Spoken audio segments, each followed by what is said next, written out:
ভারতের ক্রিকেট বিশেষজ্ঞরা কেউ কেউ বলেন উইকেট রক্ষক হিসাবে ঋদ্ধিমান সাহার টেকনিক ভারতের অন্যতম সেরা। অনেকেরই দাবি কিছু কিছু টেকনিকে ধোনিকেও চাপে ফেলে দেন বাংলার এই উইকেট রক্ষক। কিন্তু উইকেট কিপারের ব্যাটে তো রানও চাই, সেটাই আসছিল না বাংলার ঋদ্ধির ব্যাট থেকে।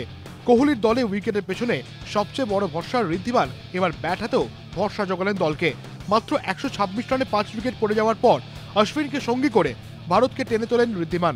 বঙ্গ ক্রিকেটে তিনি হলেন দ্বিতীয় উইকেট কিপার যিনি আন্তর্জাতিক মঞ্চে সেঞ্চুরি করেন। এর আগে সেঞ্চুরি করেছিলেন দীপ দাশগুপ্ত। এক নজরে দেখে নেব ঋদ্ধিমানের লড়াকু ইনিংসের পরিসংখ্যান। 227 বলে 104 রান করেন ঋদ্ধিমান। সেঞ্চুরিতে রয়েছে 13টি বাউন্ডারি। বঙ্গ ক্রিকেটের অন্যতম প্রতিনিধি ভারতীয় দলে, তাকে ঘিরে যাবতীয় নজর বঙ্গ ক্রিকেটের। মোহাম্মদ সামি ছাড়া ভারতীয় দলে বঙ্গ ক্রিকেটের অন্যতম প্রতিনিধি তিনি। ঋদ্ধিমান সাহার দিকে যাবতীয় নজর বঙ্গ ক্রিকেটে।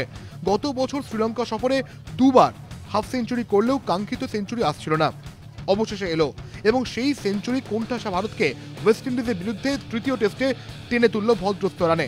শুধু উইকেটের পিছনেই নয়, উইকেটের সামনে ব্যাট হাতেও ক্যাপ্টেন কোহলির ভরসা হয়ে উঠলেন বাংলার ঋদ্ধিমান সাহা।